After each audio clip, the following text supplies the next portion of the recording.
Hi guys, my name's Seb Tudor, I'm the man on the Silver Mountain and welcome back. Now today I want to talk about cooperation. It's one of those things that people just can't do. Or at least it's one of those things that can be really difficult to do, especially if you're having to cooperate and work in a group with people that maybe you don't know too well or that you haven't worked with before. Excuse me. And kind of that kind of thing where you're potentially thrown in the deep end with people you don't know, doing a task you're not super familiar with, and cooperation can be difficult. And this is something that we get taught to share, we get taught to work together as very small kids, but it's something that then often it's we're only taught about it then so that it makes the teachers' lives easier. Not really in any meaningful way to allow us to achieve more or to stretch beyond the limits of an individual into a group being able to achieve. It's more just a case of this way, if we teach them this now, it stops the children from fighting, it stops the children from causing a mess or upsetting each other, and as a result it makes our lives easier. Because then later on, group work in kind of secondary school, high school, is very much, or at least from what I've witnessed and when I've been teaching or when I've been taught in that kind of environment, it's very much more a case of you've got so many kids in a class and they're all working to such depth in whatever it is that they're doing work on. The teacher can't go round and, or even if there's a TA there as well, they can't go round and observe and take note of who's doing what work all the time, whether or not the group is actually cooperating, actually getting on, or if the one that's actually invested in the topic is doing the work and the others are cooperating in forcing that person to do the work on their behalf.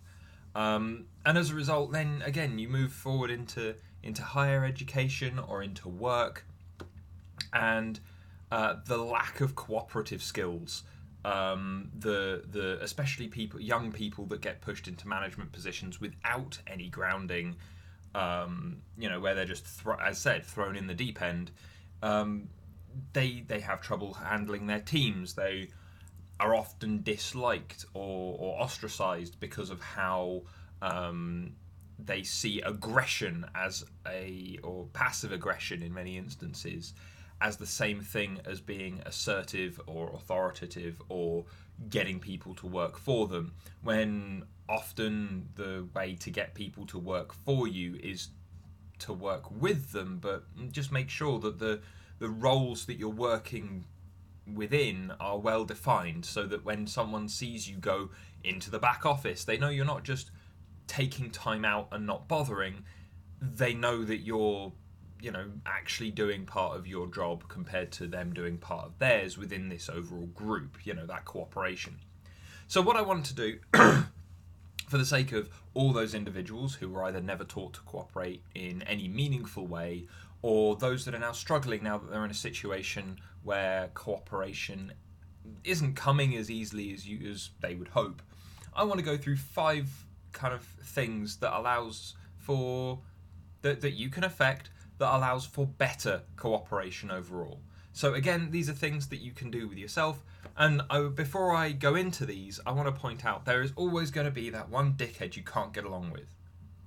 No matter where it is or who they are, there's always going to be that one person that just crawls under your skin.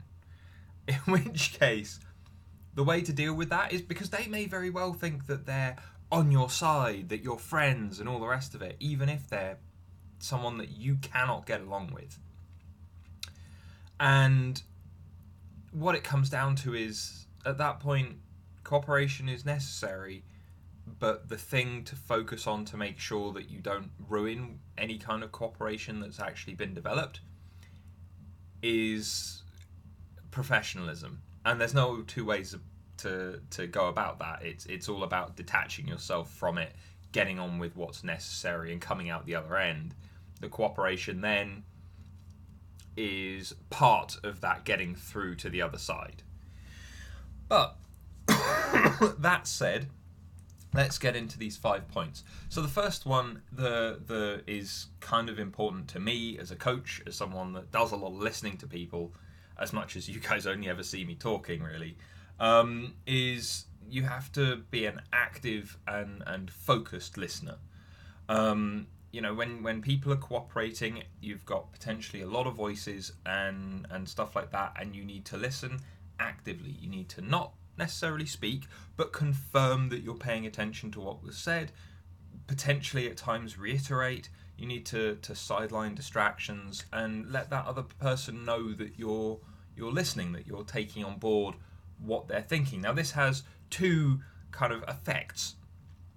One of them is that because you're focusing and you're paying attention to that one individual, or for those couple of people that are expressing their opinions, or presenting their ideas, you're taking on board more of the information because you are focusing on them. And as a result, with no distractions, with you acknowledging what they're saying and paying attention to the cues in the conversation as well, so that you can actually respond appropriately, then you're making sure that you take on as much of that information as possible. The other side effect is one of rapport building and of strengthening the bonds between you and the rest of your group, the rest of the people that you're having to cooperate with. Whether that's one individual or 20, if you are making that person through active listening, just going, okay, sure, and then every time that there's a pause, just clarifying, making sure that you've got all the information on hand, that lets them know that you were listening. And people like to be listened to. Yeah. There have been times when people have come to me as a friend and been like, "You're a coach, you know what to do. Let me just vent." And just because I vent, or they vent rather to me, even though I'm not using any coaching methodology, even though I'm not doing anything else, they get a benefit of it because now they've got it off their chest and they feel that we've got a stronger bond now because I've actually been willing to take the time to listen. So if you're doing that and you're taking on board the information, then you've got these two effects. One of which is just plainly you get the info in the best way possible, and the other is that your team actually appreciates the fact that you're listening to them, and they appreciate the fact that you're taking the time out to do so, and that you're focused on what's going on. Obviously with kids or with people in school or university, some of those people are there just because they feel they should be or they have to be, rather than actually having a reason to be there. And so as a result, the same as with work as well, to be fair. And so, sometimes you are going to get those people that even if you are listening to them, even if you're taking on board all the information, even if you're trying to demonstrate that you are listening and taking on board what they're saying, they're still going to dismiss anything that then you look to build on. Those people are just dickheads. In which case then default to professionalism again. But for the most part, active listening, being focused on the person that's speaking, being focused on what's being said, taking it in and letting that person know that they're being heard. Those are the important things there to start building not just a basis of information for you to work on, but also to have those connections between you and the people you're working with to ensure that you've got a good kind of lead into what you're doing. The next thing, though, is kind of linked to the listening side of things, but that's try and make sure that everyone in the group feels kind of respected or valued or involved. And this can be tough, especially with bigger groups. In my experience, anything over the size of like 6 to 7 people becomes a bit unwieldy, because at times people are going to get cut out, people are going to get talked over, and that's just as a result of the number of people there. There's a reason why you've got the adage of kind of like every time you add a person over 10 to a group, you drop the IQ of the room by 10 points. It's the kind of people talk over each other, people don't get along, people don't work together, because you've now got so much additional information and noise and other things going on. The way to do that is to kind of try and chair it a little bit. Try and ensure that everyone has their say. Even if that person, when you come to them and you go, So what are your thoughts on what's being discussed? And they go, do you know what? Everything that I kind of wanted to say or that I was thinking has already been said, even if that's what they come out with. That's fine, because at the very least they've had their say. Yeah, if they feel that other people have voiced their thoughts and concerns for them, then that's fine. They've at least weighed in.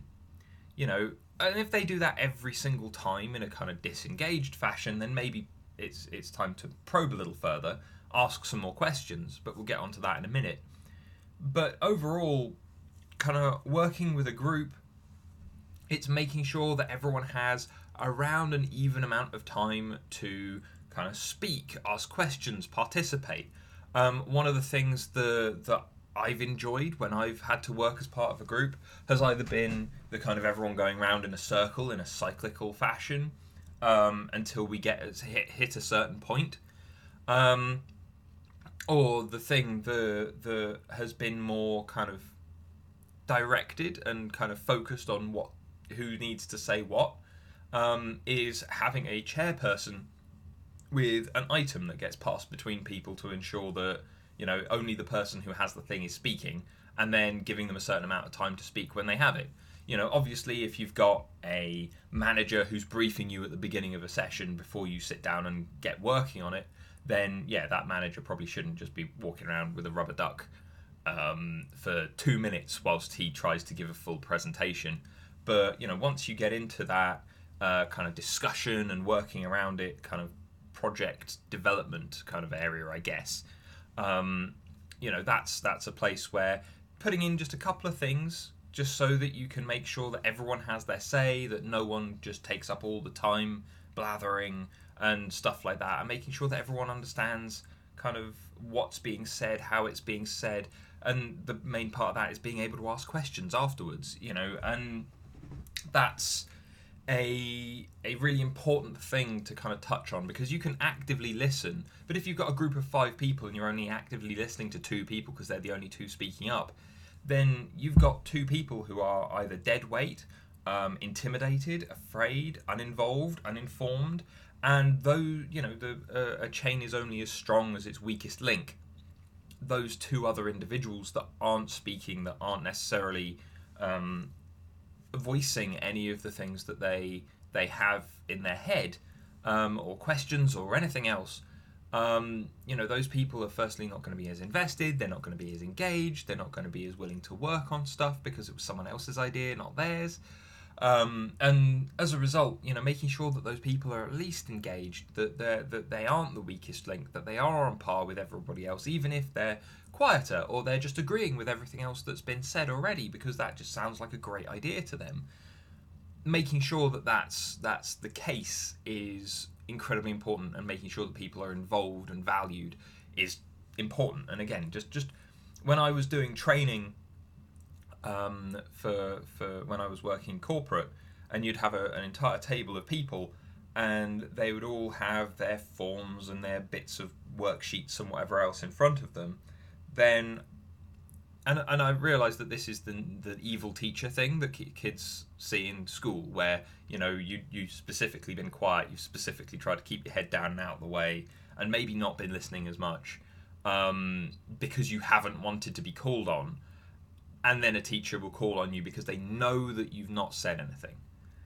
I used to do that, and where compared to school, some of the things that you'd get asked and whatever else there, probably not important. Making sure that people understand their contracts, understand their company policies, understand their rights, understand that they have, that all of the information is in their company handbook, so that if they have a grievance, if they have a complaint, if they have like any other query, then it's right there, it's their Bible, they can go through it.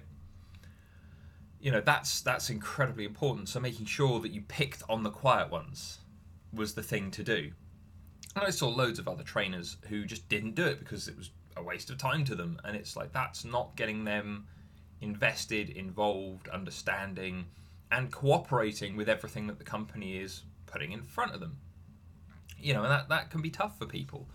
When they walk into a company, there is a reason why corporate, from the get-go, as soon as you walk through the door, at times you feel devalued, and a lot of it comes down to, yeah, fine, it's usually a crappy job. You are dehumanized. You're expected to be ruthless and aggressive and all that kind of thing. But also, it's just the fact that they don't engage with you. Very rarely do you have inductions and things like that, trainers that will attempt to engage properly with an entire group. There was in one of the last corporate jobs I had, I had this new intake come in. I had been hired a week beforehand. So I had read up on everything. I had a training and coaching background anyway, and mentoring and stuff like that. So I was fine standing up and doing their induction, doing their training, all that kind of thing. But I remember having a conversation with them after we had finished signing contracts, signing handbooks and release forms and all that kind of thing, and them going, "Oh wow, that was, you went through so much." And I was like, yeah, it's fine, it's not a problem. And they were like, "How long have you been working here?" I was like, "A week." And between them thinking I had all of this extra knowledge, all of this extra stuff, all this experience, and then realizing that actually I was just in the same boat as them, it was an interesting kind of cascade from one situation to the other, where initially I was this person that had picked on them, had tried to get them all involved, had all got them signing things and making sure that they were all on the level and happy with what they were doing. And then the next minute, I wasn't just someone doing that, I was someone like who a week before had been doing exactly the same thing. And so again, if I hadn't had that opportunity to talk to those guys afterwards, after already getting them engaged and interested, by picking on them, hearing what they had to say, talking them through stuff, letting them ask questions, if that hadn't happened, then that next bonding step of them realizing that I was actually basically the same as them, just one step up the chain, they would have had that maybe would have caused more friction when it actually came to working with them on shifts and doing work with them and training with them and whatever else later on. So, the making sure that people are respected and valued and picked on is important, and there's no two ways around that. The next thing though is when kind of picking on people or when talking to people, one of the next things is you need to make sure that you give positive feedback. There are so many managers that I see, they give praise, and praise is being like, okay, so this is something good about you or the thing that you do, but praise is kind of that's it. It's all there is. But positive feedback is a beginning. Praise is a definitive. So where people use like the praise sandwich and they go like good stuff, bad stuff, good stuff to finish off on to let someone go away with a positive impression, it often falls flat because the positive parts, the praise, they tend to be finite. You did this well. Okay, that's a fact. That's a limited thing. That was good, but that was it. Here are all these bad things that you have started to do that are continuous things, that are other things. Oh, and here's some praise about that thing that you did well again. That's already finished, that's already concluded, that's already finite. End of story. And that's why, you'll go into performance reviews with your manager, or you'll go into assessments and like reviews with your tutors at uni or something like that. And you'll sit down, and if they've got negative things to pick out about you or about your work, then the praise will be finite, and then the rest will be expansive. And so you'll still leave feeling like crap. You'll still leave feeling like you've not done well enough, and as much as they were nice about it, you're still terrible. Whilst with positive feedback, it's praise but better because it's not finite. It'll be, that was great. You did X, Y, and Z, and it's we're seeing more of that in your work, and we're seeing it progress, and it's that opening up of either transferable skills or saying things like, that was really great. You explained all of that really clearly, and we've got some other stuff coming up which we're looking forward to see. You know, looking forward to seeing. That opens up just the praise of you did that really well, good job, to being you did that really well, and it's an improvement that we are seeing, ongoing. The next thing we're looking forward to because of all this, and that can put some pressure on people, but at the same time, it's not necessarily always meant to. And that's more on the person than it is on you. You've still said something positive, and you've reinforced it, and you've opened it up so that they can see that it's not just this isolated thing. And so, as a result, that's more useful than just dropping a finite thing, because people know if they've done well. You turn around to me and say, that one video you did was really cool. And I'm like, great, thanks. I'd really like to hear it. At the same time, though, when someone then turns around to me and says, do you know what? Since you first started, you were a little unconfident, and your sound was all over the place, and your video quality wasn't great. But now, like a year and a bit afterwards, you've improved like a load, and you've got on top of things. And there are still a few bugs, a few issues here and there, but it's got so much better. That's really kind of impressive to me. That doesn't mean more to me, but it impacts me more. Because it's like, it wasn't just that I did a good job on that one thing, that one isolated thing. It's that I've got better. I've been trying hard, and it's paying off. And the same works for people around you. If you're sat in a group and someone comes up with a good idea, then expand on like the praise. Don't just go, that's a good idea. Be like, that's a good idea, and then how do you think we can use that? Or how could we apply that to this as well? And get more positive kind of flow from that person, get them more engaged with it. And it by doing so, it also avoids misunderstandings, because if someone's come and put something across that they feel maybe isn't positive, and then you give them some positive feedback on the fact that you like that they've come up with this, then that also encourages them to continue to troubleshoot, continue to point out the negative, continue to point out the other thing. You need to approach everything with that kind of positive mindset and that expansive mindset, to make sure that everyone who's engaged and who's working on stuff, when they find their niche, when they find what they're doing, when they have their specific role within a team, that they continue to perform to the highest level with that. And part of that is recognition and feedback and positive kind of reinforcement of what they're doing.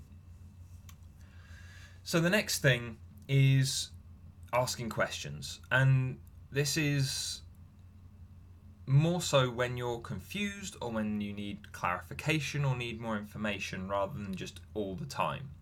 And there are lots of people who will say there's no such thing as a stupid question. I would argue that there is. But at the same time, the stupid questions are going to be questions that are just completely unrelated to what you're talking about. So if you're talking about, I don't know, your team's performance over a month, if someone starts asking questions about how various species of bird reproduce, then that's going to be a stupid question, because it doesn't line up. But if they're asking something about the numbers, or that they didn't quite understand something, could you go over it again?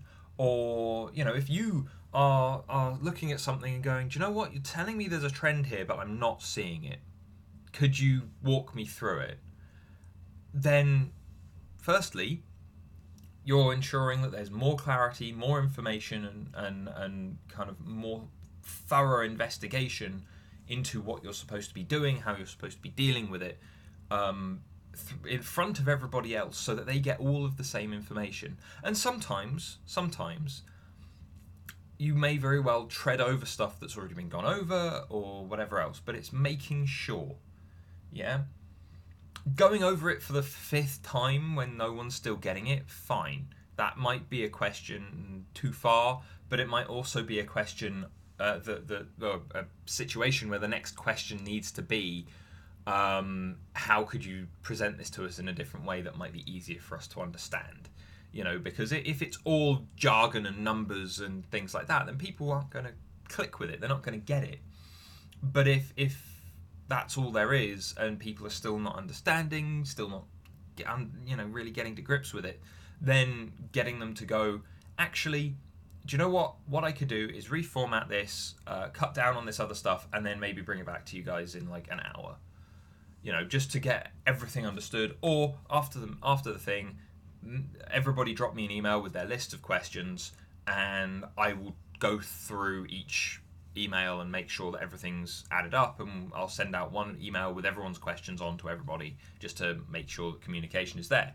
It's that the way where you've got listening and where you've got kind of positive feedback and all these other things, recognition of people, all paying towards one end of the communication that's so necessary in cooperating.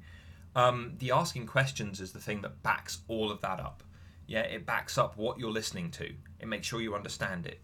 It backs up the positive feedback because it makes sure that they understand it, and it makes sure that you then know how they're happy to proceed with whatever positive thing that you've already commented on. Asking questions dropping in a question on someone who's been very quiet engages people, draws them in, gets them listening, even if they don't want to.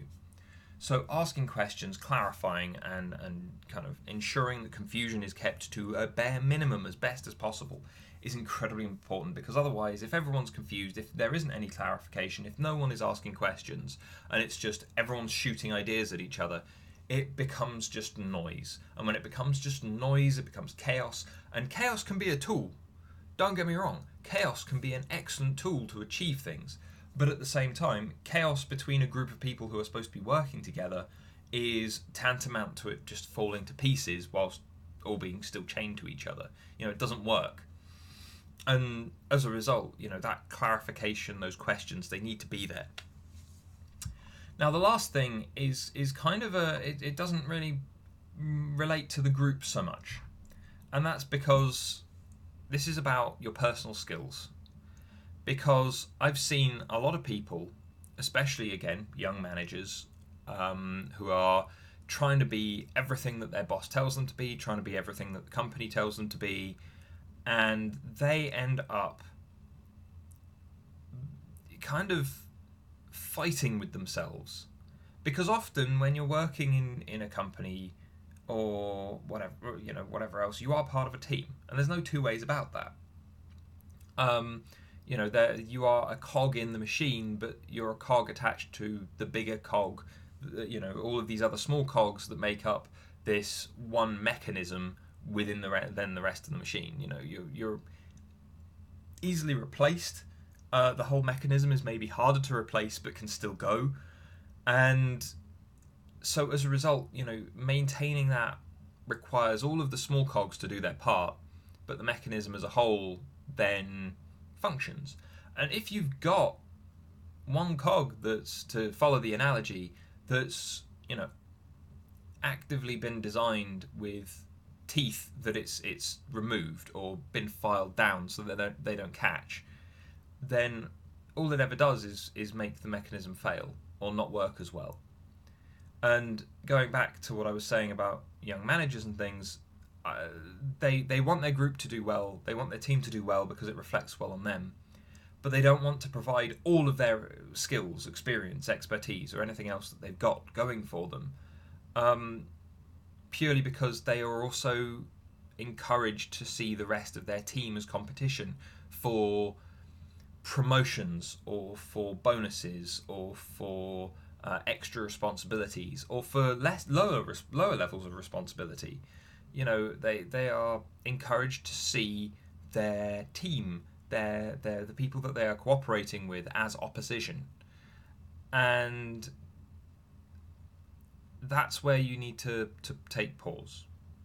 Because if you aren't using your full skill set to the largest advantage of the rest of your team, then you're only harming yourself, even if it seems like you're more likely to get the next promotion, even if it seems that you're more likely to get the next pay rise or whatever it is. You're not helping yourself, because all it does is potentially provide a black mark against you in regards to that team was not working as well as it could have done. And if they probe, then they may very well find that it was because you, others as well, potentially weren't applying yourself fully to the situation at hand.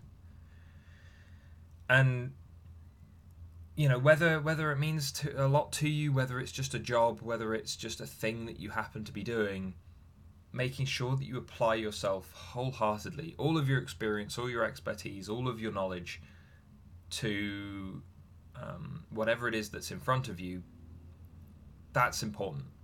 Again, a chain is only as weak or as strong as its weakest link.